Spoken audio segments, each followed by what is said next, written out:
जय हिंद दोस्तों। 4 दिसंबर 2024 के करंट अफेयर्स का पहला और इम्पॉर्टेंट क्वेश्चन है, यूनेस्को ने भारत के किस राज्य को धरोहर पर्यटन का सबसे बेहतर गंतव्य घोषित किया है? आंसर हो जाएगा इसका पश्चिम बंगाल को। तो इसका मतलब ये हुआ कि पश्चिम बंगाल में जो धरोहर स्थल हैं वहाँ पर लोग ज़्यादा जाना चाहते हैं, उनको विजिट करना चाहते हैं। अगर आपसे सवाल पूछा जाए कि पश्चिम बंगाल में कितने यूनेस्को विश्व धरोहर स्थल हैं, तो 3 यूनेस्को विश्व धरोहर स्थल हैं। पहला है शांति निकेतन, जिसे 2023 में यूनेस्को विश्व धरोहर स्थल घोषित किया गया था।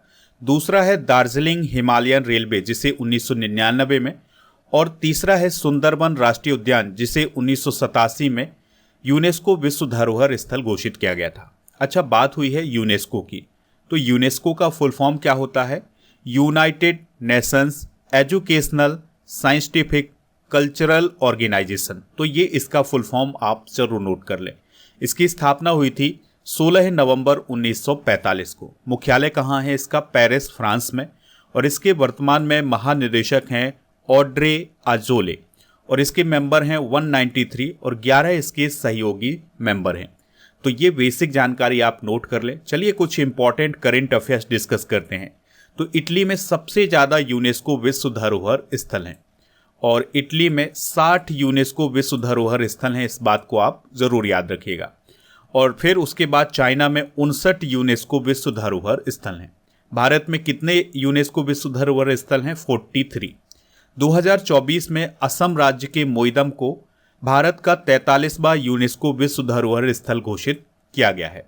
2023 में कर्नाटक के होयसला मंदिर को 42वां यूनेस्को विश्व धरोहर स्थल घोषित किया गया था। भारत में सबसे पहले 1983 में अजंता की गुफा, जो कि महाराष्ट्र में है, एलोरा की गुफा, ये भी महाराष्ट्र में है, ताजमहल जो कि आगरा में है, और उत्तर प्रदेश के आगरा के किले को सबसे पहले विश्व धरोहर स्थल घोषित किया गया था। यूनेस्को के द्वारा भी हाल ही में केरल के शहर कोझिकोड को भारत के पहले साहित्यिक शहर के रूप में मान्यता दी गई है। भारत ने यूनेस्को की विश्व विरासत सूची 2024-25 के लिए मराठा सैन्य परिदृश्य को नॉमिनेट किया है। गुजरात का गरबा नृत्य यूनेस्को की अमूर्त सांस्कृतिक विरासत सूची में अभी हाल ही में शामिल हुआ है। दोस्तों, अब आपको एक बात और याद रखनी है कि यूनेस्को की विश्व धरोहर समिति का जो 46वां सत्र था या 46वीं बैठक थी, वो 2024 में नई दिल्ली में आयोजित की गई थी, और यह बैठक पहली बार इंडिया में आयोजित की गई थी।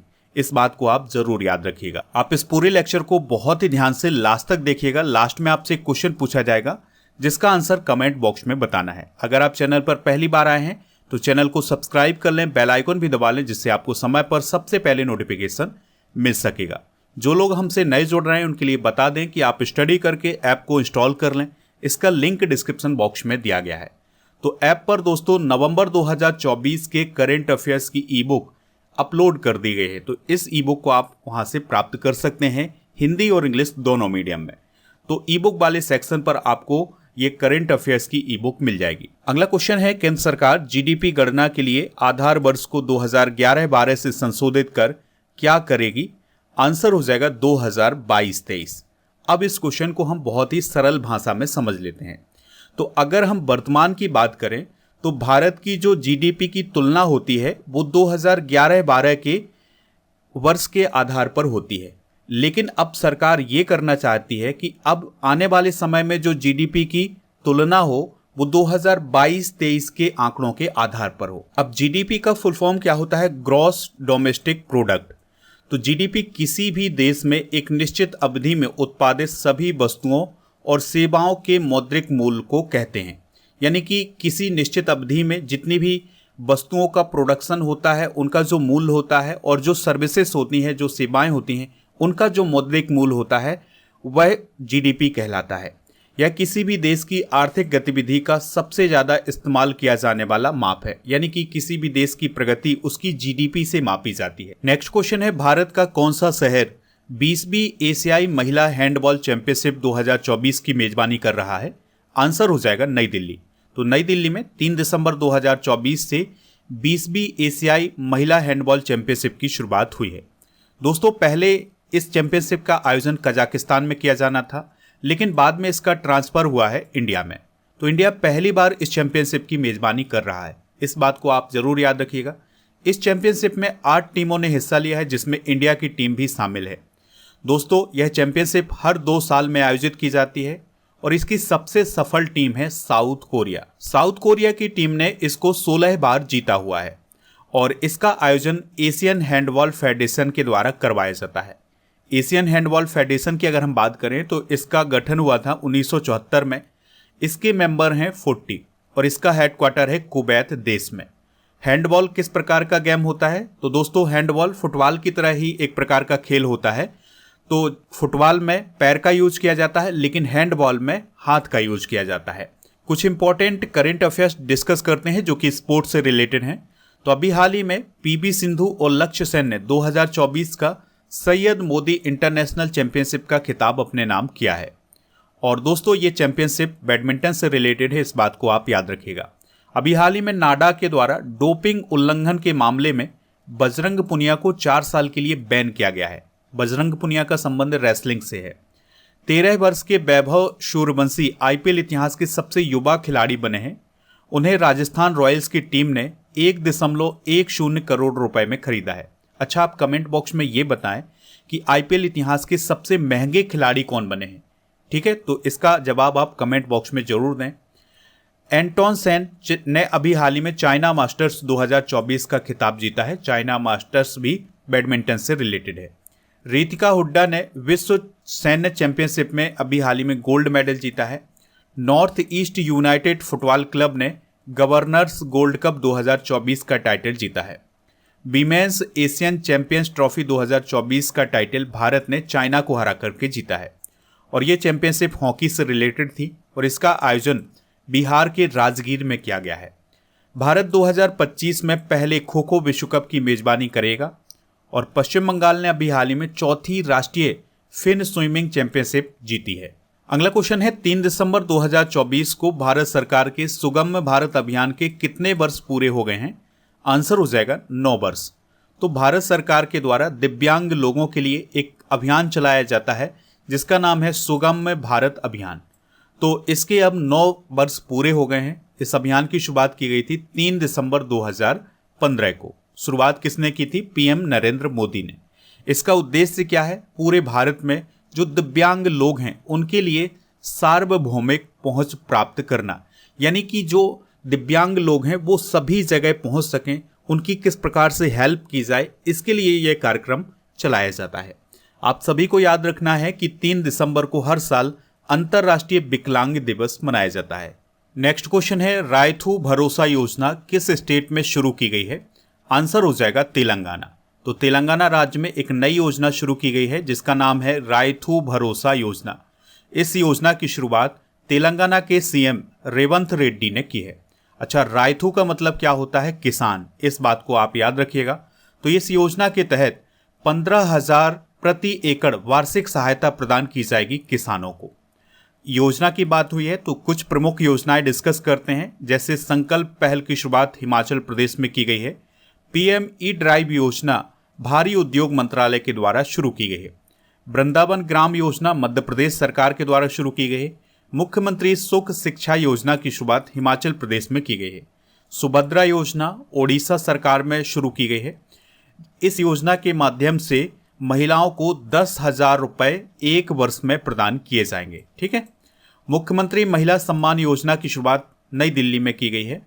अपना विद्यालय कार्यक्रम की शुरुआत हिमाचल प्रदेश में, गृहलक्ष्मी योजना कर्नाटक में, अभय हस्तम कार्यक्रम तेलंगाना में और विश्वकर्मा पेंशन योजना की शुरुआत राजस्थान में की गई है। तेलंगाना की बेसिक जानकारी डिस्कस कर लेते हैं। तो इसकी स्थापना 2 जून 2014 को हुई थी। राजधानी है हैदराबाद। जिष्णु देव वर्मा यहाँ के गवर्नर हैं और रेवंत रेड्डी यहाँ के चीफ मिनिस्टर हैं। 119 विधानसभा की, विधान परिषद की 40, राज्यसभा की 7 और लोकसभा की यहाँ पर 17 सीटें हैं और ये है तेलंगाना की लोकेशन। दोस्तों, तेलंगाना में कौन कौन से नेशनल पार्क हैं? काशू ब्रह्मानंद रेड्डी नेशनल पार्क, महावीर हरिना वनस्थली और मृगावनी नेशनल पार्क। तो ये 3 नेशनल पार्क हैं तमिलनाडु राज्य में। टाइगर रिजर्व कौन है? नागार्जुन सागर श्रीशैलम टाइगर रिजर्व, जो कि भारत का सबसे बड़ा टाइगर रिजर्व है। अमराबाद टाइगर रिजर्व और कवल टाइगर रिजर्व, ये सारे टाइगर रिजर्व तेलंगाना में है। यहाँ पर कुछ जीआई टैग हैं, जैसे तंदूर लाल चना, हैदराबाद की लाख की चूड़ी, वारंगल दरी, निर्मल पेंटिंग और पुट्टपका तेलिया रुमाल। ये सारे जीआई टैग तेलंगाना से संबंधित हैं। यहाँ की कुछ प्रमुख झीलें हैं, जैसे हुसैन सागर झील, दुर्गम चेरुबू झील और अलवल झील और भद्रकाली झील। ये सारी झीलें तेलंगाना में हैं। अगला क्वेश्चन है, भारत का पहला वर्टिकल लिफ्ट रेल ब्रिज किस राज्य में बनाया गया है? तो यह तमिलनाडु राज्य में बनाया गया है। इसका नाम क्या है दोस्तों? तो इसका नाम है न्यू पंबन ब्रिज। दोस्तों यह एक प्रकार का ऐसा ब्रिज है जिसको ऊपर उठाया जा सकता है। देखिए यहाँ पर आप इस ब्रिज को देख पा रहे हैं। तो दोस्तों यहाँ से क्या होगा कि जो नीचे से नावें गुजरेंगी वो आसानी से गुजर सकती हैं और इससे रेल भी गुजर सकती है। यानी कि जब रेल निकलेगी तो इसको जोड़ दिया जाएगा और जब रेल नहीं गुजरेगी, नावें गुजरेंगी, तो इसको खोल दिया जाएगा। तो ये इस प्रकार का ब्रिज बनाया गया है।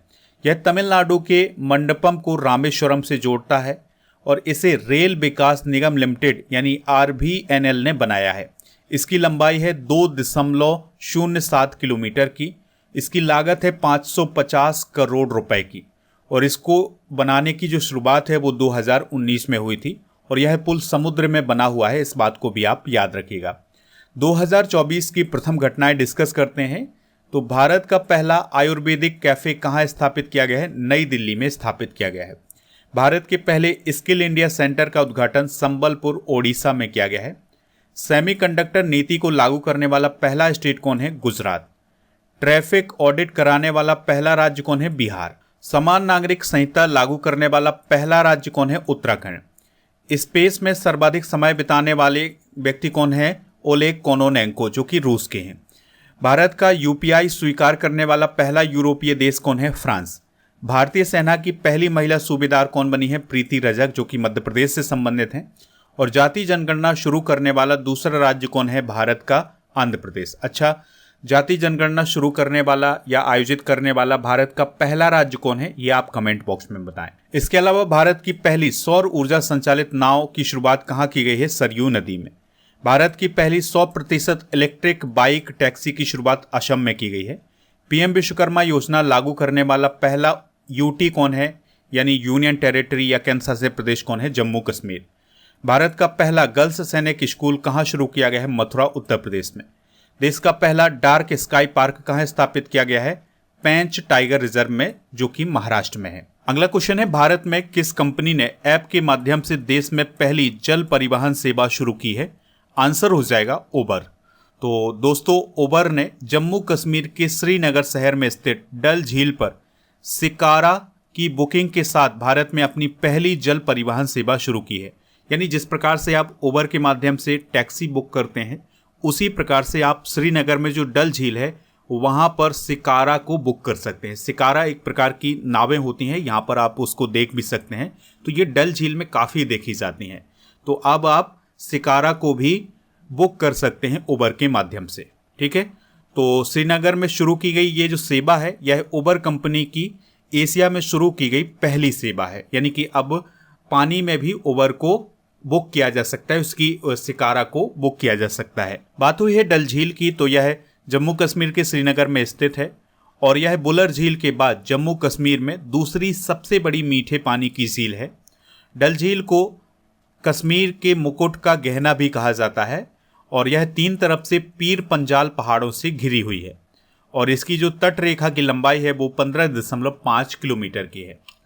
अगला क्वेश्चन है, Oxford bird of the year 2024 किसे घोषित किया गया है? ब्रेन रोट को। तो दोस्तों ब्रेन रोट का मतलब है किसी व्यक्ति की मानसिक या बौद्धिक स्थिति की गिरावट। जैसे आजकल सोशल मीडिया का इस्तेमाल बहुत अधिक हो रहा है, लोग मोबाइल का यूज ज़्यादा कर रहे हैं, तो इससे हो क्या रहा है, लोगों की जो मानसिक और बौद्धिक स्थिति है उसमें गिरावट आ रही है। तो इसी स्थिति को बता रहा है कौन सा शब्द? Brain rot. इस क्वेश्चन को आप जरूर नोट करें क्योंकि इस प्रकार के क्वेश्चन कई बार एग्जाम में पूछे जाते हैं। दोस्तों ब्रेन रोट शब्द का जो पहली बार इस्तेमाल है वो 1854 में किया गया था। ठीक है, 2023-24 की अगर हम बात करें तो इस शब्द का उपयोग 230% बढ़ा है। ठीक है, इसलिए इसे बर्ड ऑफ द ईयर चुना गया है।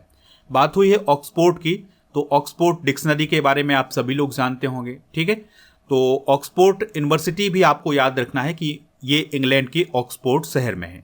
अगला क्वेश्चन है, किस राज्य ने रातापानी अभ्यारण्य को टाइगर रिजर्व घोषित करने की अधिसूचना जारी की है? आंसर हो जाएगा मध्य प्रदेश।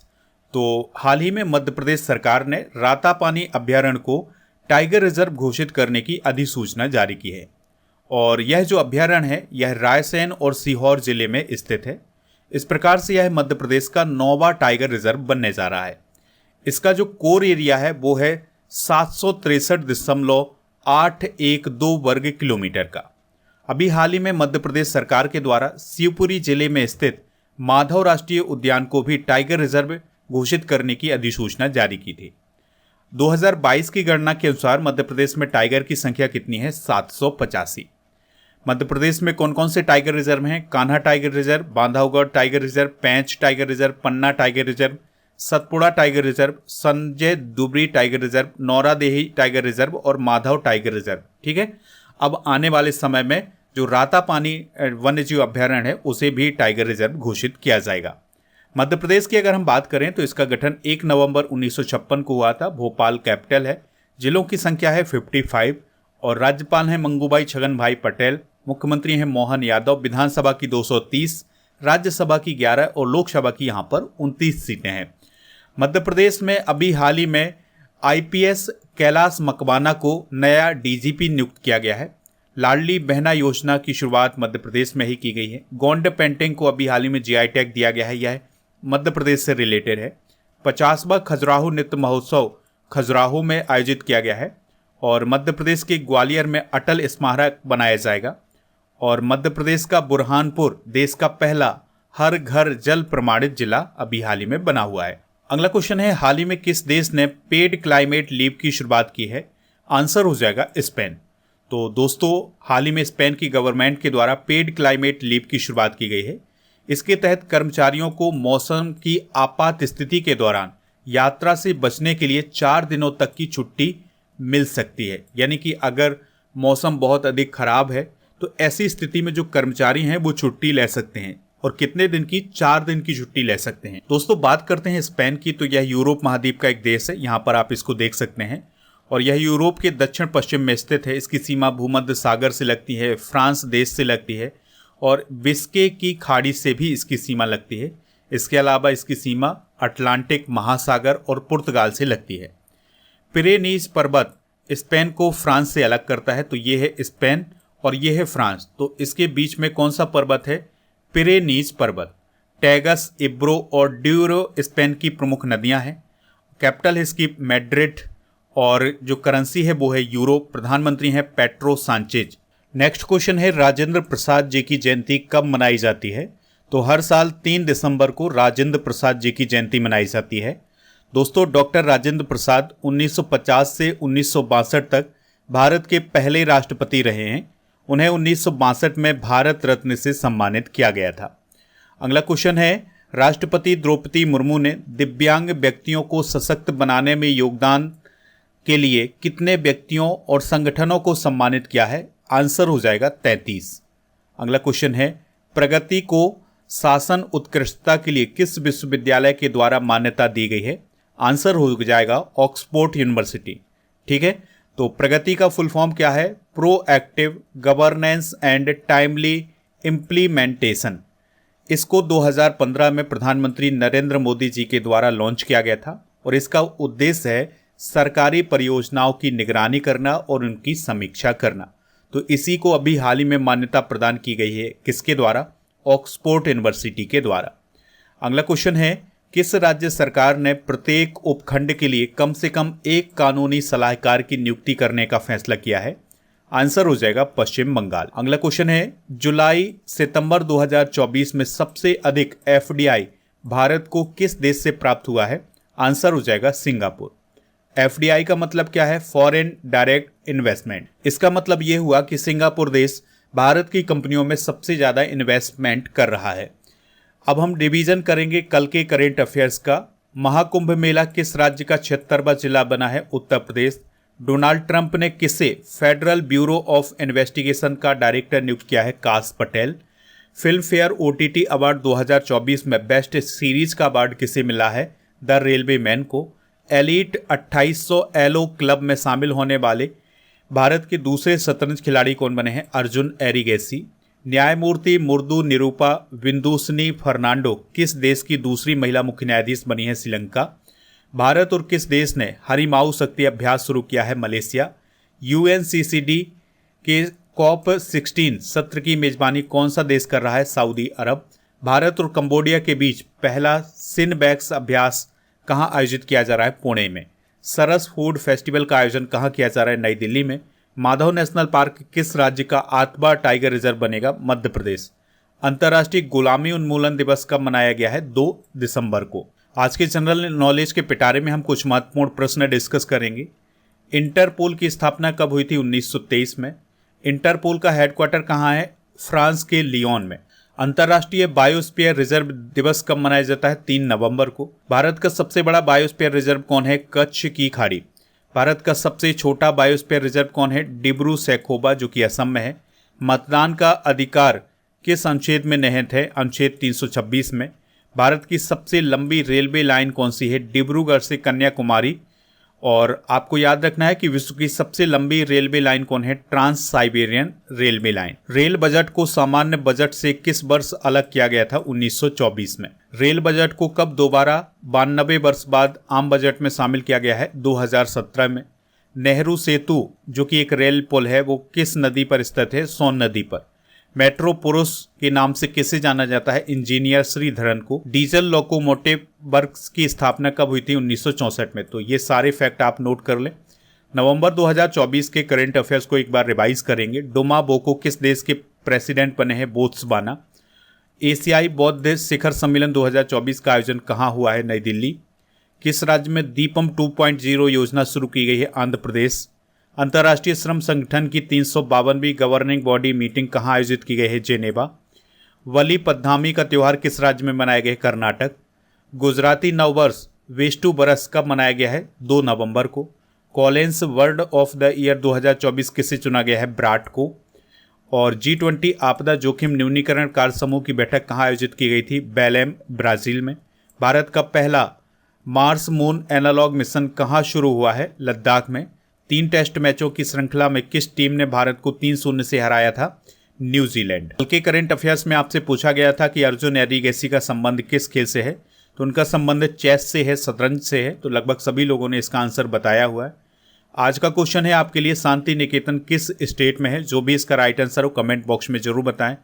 स्टडी करके ऐप को इंस्टॉल कर लें। यहाँ पर आपको PDF वगैरह मिल जाएगा। इसके अलावा टेस्ट पास में मिल जाएगा, जहाँ पर आपको 3000 से अधिक टेस्ट मिलेंगे 1 वर्ष की वैलिडिटी के साथ। जनवरी से अक्टूबर 2024 तक की ई बुक मिल जाएगी, हिंदी इंग्लिश दोनों मीडियम में। डेली करंट अफेयर्स का टेस्ट और मॉक टेस्ट मिल जाएगा।